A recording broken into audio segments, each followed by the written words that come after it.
Sales don't care about hype. They don't care what some fanboy screams online or which pistol's getting all the pretty reviews. Sales tell the truth, what folks actually walked into the shop for, slapped cash on the counter, and carried out the door. And September, it took the three. Some kings held on, sure, but a few surprises clawed their way into the top charts. Pistols folks swore were dead weight outsold the so-called legends. Others, brand new, muscled in and took a bite right out of Glock's lunch. That's what we're digging into today.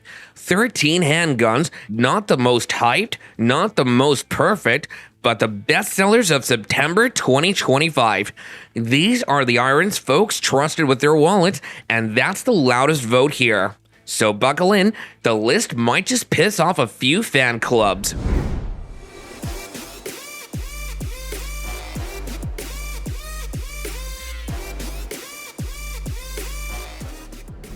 Every sales chart has that one pistol everyone swears is finished, and yet it keeps popping back up. September's stubborn survivor, the Glock 43X. Supposed to be buried by the sick P365, supposed to be outshined by the Hellcat, but the numbers prove it's still standing tall.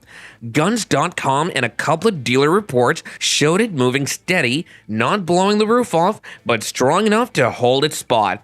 That shocked a lot of folks, because for years, people have hollered that the P365 killed a slimline Glock.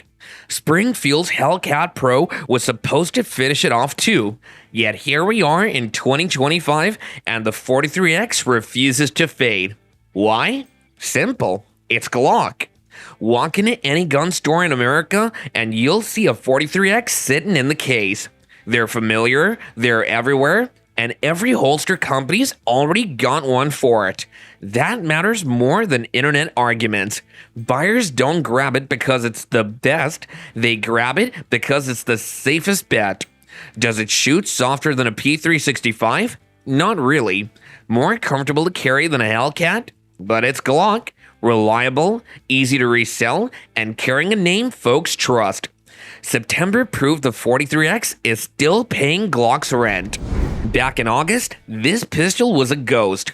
Dealers had it sitting on shelves, barely moving, nobody talking about it. Then September hit, and out of nowhere, the PDP Compact climbed into the charts. That ain't luck, mind you. That's proof that when a gun feels right in the hand, people put cash down. You know how Glock boys run their mouths. Walther's boutique steel, niche Euro junk. Same tired lines.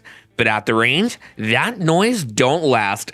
The grip's natural, the trigger's clean, and the gun just runs flat. I've seen guys carrying Glock 19s quietly shift over to the PDP Compact without saying a word. That tells you more than any fanboy rant ever could.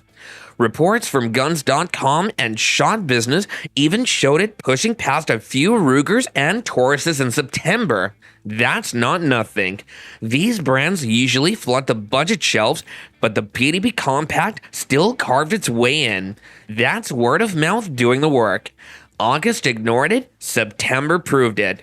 No hype, no noise. The PDP Compact earned its place the old-fashioned way, one trigger pull at a time. And if a so-called niche pistol can climb like that, just wait till you see who's sitting ahead of it. September brought its share of budget winners, but tucked in the numbers was something nobody bet on. The effin' 509 Compact MRD moved faster than shelves could ever handle. Not a budget blaster, not a panic buy. This one carried a bigger price tag, built like serious duty steel, and still, dealers told me, we never keep more than a few. They're gone in days. We never keep more than a few. They're gone in days. That's what makes the 509's climb stand out. Guns like this aren't supposed to outsell cheap carry pistols, yet here it was, moving quietly but consistently, proof that buyers weren't chasing discounts, they were chasing trust. I asked around, and the pattern was the same everywhere. No markdown bins, no clearance sales, no dealer begging folks to try one. Cash came down fast, Paper signed, pistol gone. Buyers didn't care about flashy marketing. They cared that the effin' sat solid in the hand, cycled clean, and punched holes without drama. That's the part that should rattle the market. If a pistol at this price tier is moving quicker than guns half its cost, what's next? September wasn't just a win for FN, it was a warning shot to every safe bet in the case. Dealers were blunt about it. In September, the Ruger Max 9 outsold pistols twice its price. No discount tags, no clearance bins, just steady demand that kept counters empty and buyers circling back. That's the surprise here. Everyone expects cheap carry guns to move a little, but this wasn't trickle through sales. One manager told me he sold out twice in the same week. Folks came in with $400 and left with a Ruger, no questions asked. In a month, when wallets felt thin and ammo prices kept climbing, the Max 9 hit the sweet spot. Affordable, reliable, and easy to carry. It isn't built to impress on looks alone, and nobody's calling it a grail gun. But step past the internet noise, and the numbers don't lie. Real shooters wanted something they could trust without emptying the bank account, and the Max 9 kept delivering. It cycled clean, rode light, and proved itself in the hands of thousands who voted with cash, not comments. And that's the thing in September charts. Prestige pistols sat while a Ruger moved like a storm. If a $400 gun can shake the order this much, what happens when the next budget contender shows up? Plenty of folks talk a big game. The Hellcat Pro just cleared shelves in September and let the numbers do the talking. On paper, it looks like any other compact 9mm, but it climbed higher than most folks expected, moving faster than pistols with bigger names and louder fan clubs. Ask a dealer about it, and he'll shrug, they don't last long. What does he mean by that? He's proud his shelves are moving the right iron. Every time a pro walks out the door, it proves he's stocked smart. That's his quiet win. Then there's the buyer. Looks calm, casual, like he's just picking up another carry piece, but he's moving quick because he knows if you wait, it'll be gone. His real motive ain't bragging rights, it's about locking down a pistol he can carry daily without second guessing. Out on the range, another shooter watches the pro chew the middle out of a paper. He mutters, "Too small, too light," but his eyes tell the truth. He wishes he had one. His agenda's envy plain as day, even if his mouth won't admit it. That's why the Hellcat Pro's on this list. Folks can argue all they want, but September showed it clear. This pistol didn't climb by luck. This pistol didn't climb by luck. And if it muscled this high, you can just wonder what's waiting up ahead. This pistol wasn't supposed to be here. September wasn't meant for imports, wasn't meant for budget brands, yet here it is, sitting higher than guns twice its price. From every critic's mouth, you hear the same trash talk. Knockoff plastic, discount clone, Turkish toy. The hate's louder than the gunfire. But then, September dropped the receipts. Numbers declined, shelves cleared. The Mete and SFX Pro didn't just survive the noise, they outran it. I saw it at a local match. A shooter laid down a canic next to guys running four-figure rigs. They laughed until the buzzer. By the third string, the canic's flat trigger and tight groups started making the fancy guns look clumsy. The laughter dried up. Pride couldn't reload fast enough. Dealers admitted it straight. They don't even push canics. Customers walk in asking for them, cash ready. It's not hype, it's word of mouth. Shooters see one run flat, hit center, and that's all it takes. September proved that cheap shots about price don't mean a damn thing when performance does the talking. The Mete didn't sneak into the top 10, it fought its way in and left the doubters holding empty excuses. And if you think this is where the shocks stop, just wait until you see the next pistol climbing even higher. This pistol shouldn't even still be here, but it is, and September proved it. Plenty of folks thought the Shield Plus was done. Too plain, too old, too many newer toys stealing the spotlight. But then dealers ran early fall promos and buyers jumped like it was the last train out. Numbers spiked and suddenly the Shield Plus climbed right back into the top 10. Why, you ask? Comfort sells. Not hype, not flash, comfort. Buyers don't brag about it online, don't flex at the range. They just need a pistol that tucks under a t-shirt, carries light, and still gives them more rounds than the old single stack days. That's the motive. That's why it keeps moving. Dealers love it too, even if they won't say it out loud. Stock arrives, stock vanishes. It's reliable money on the till, no drama. Their agenda's simple. They keep ordering because the Shield Plus always clears. And the haters, they'll mutter, outdated, clunky, shouldn't count. But September showed the opposite. While flashier irons sat waiting for buyers, the Shield Plus walked out the door like clockwork. It wasn't supposed to make the list, but it did. And if the Carry King is holding steady at number 7, you'd better brace for the monsters right up ahead. Nobody brags about owning a Taurus G3C. You won't see it flexed in slick thumbnails or plastered on Instagram feeds, but walk into a shop in September and ask what moved quickest, more than one dealer just sighed and said, G3C again. That's the thing. It's not perfect, and everybody knows it. You'll hear about stovepipes, a failure to feed now and then, cycling quirks if you run weak ammo. Hell, I've even seen guys curse it at the range. But here's the other truth. Crates showed up, and crates disappeared. Folks came in with $300, wanted something they could actually carry, and walked out with a Taurus, no hesitation. Dealers told me they don't waste time pushing it. They just unbox, tag, and watch it vanish. Buyers aren't fooled into thinking it's flawless. They're buying because it's accessible. It works enough, it hits center when you do your part, and it doesn't break the rent money. And that's why September kept the G3C high on the list. Prideful shooters sneer all they want, but numbers don't care about pride. They care about who's actually walking out the door with steel in their hand. The Glock 17 didn't climb onto this list. It didn't fight or scrap for a spot.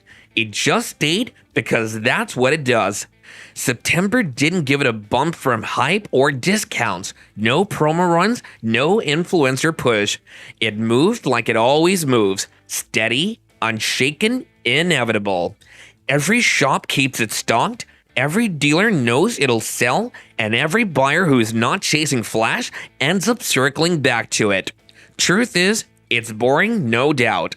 No one's gasping over the Gen 5 updates anymore, but boring certainly sells, especially when boring means proven. Comp still trusted, trainers still recommended, gun guys still keep one around just in case. Even folks who claim to have moved on, they still shoot it better than their new toy. You don't buy a Glock 17 to flex, you buy it because it runs, eats any ammo, and feels like muscle memory the second you pick it up. Other guns get hot, the G17 stays relevant. September proved it again. When the dust settles and the trends fade, the standard still stands. That's what the 17 is. A benchmark, and 5 spots from the top feels like home. Some pistols feel like a storm rolling in. You don't see it coming, but once it's there, the whole sky changes. That's what the Echelon did this September. Dealers told me flat out, every shipment that lands, it's gone before the weekend. No deep discounts, no bundles, no clearance tags. Just shooters lining up, laying down cash, and walking out with one. That's not normal for a new pistol. New arrivals usually need hype or influencers waving banners. The Echelon didn't. It just walked in and started clearing shelves. What rattles folks most is how quick it settled into the serious gun category. Glock loyalists tried brushing it off as unproven, but they can't anymore. Range reports kept coming back the same. Flat recoil, tight groups, modular as hell, And once word spread, September turned into a feeding frenzy. The Echelon isn't just a headline gun, it's a reminder that Springfield finally built something that even diehards second guess their loyalty. Number 4 on this list isn't hype, it's proof the market shifted and a lot of shooters didn't wait around to be convinced.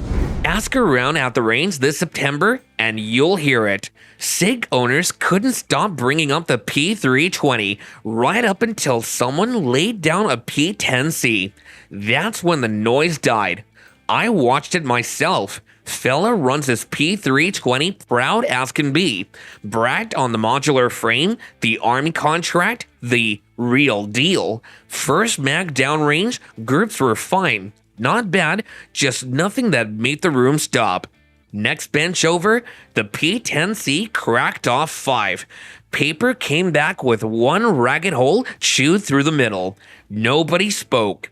Even the SIG guy's grin faded quick, cause the truth don't need volume, it was stapled right there on the target. Dealers felt it too all month. Every time I get one, it's gone before I even dust the glass, one shop owner told me. Shelves that stay stocked with SIGs were running dry on CZs. That ain't marketing, that's proof. And here's the part nobody wants to admit. The P10C sells like a budget pistol, but runs like a premium one. That's why it muscled its way to number 3. If this rattled SIG boys this bad in September, what's waiting higher up the list might sting worse. But if a CZ can rattle 6 thrown this bad, wait till you see who owned September's number 2 spot. Ask any dealer what moved fastest in September, and they'll tell you about a strange thing that kept happening. Folks walked in dead set against the SIG X Macro, said it was overpriced, said it was just a stretched gimmick from the old P365. Some swore they were only there for a Glock or a shield. But a half hour later, they were walking out with the SIG box under their arm. That's the secret behind September's bestseller.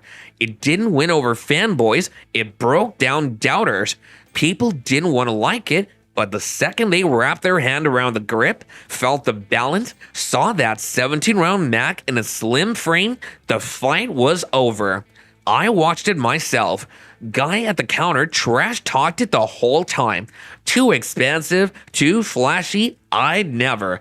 Clerk let him dry fire it once, silence, then a nod, and then his card was out. That right there is why shelves went bare all month. The X Macro wasn't carried to number 2 by hype or giveaways. It was dragged there by shooters who swore they wouldn't touch it until they did. And if a pistol that polarizing could still own September like this, then whatever sits at number 1 must have been unstoppable. September didn't hand the Glock 19 Gen 5 the crown, it snatched it. Clean, brutal, and inevitable. Forget the hype, because there wasn't any. No influencer push, no sales tag, just raw numbers stacking higher than anyone else. Dealers weren't bragging, they were exhausted. One shop owner even told me, I didn't even bother putting them in the case anymore. Folks call ahead, I take the money, and by the time the truck leaves, they're already gone. That's not a trend, that's a chokehold. This pistol didn't climb up by accident.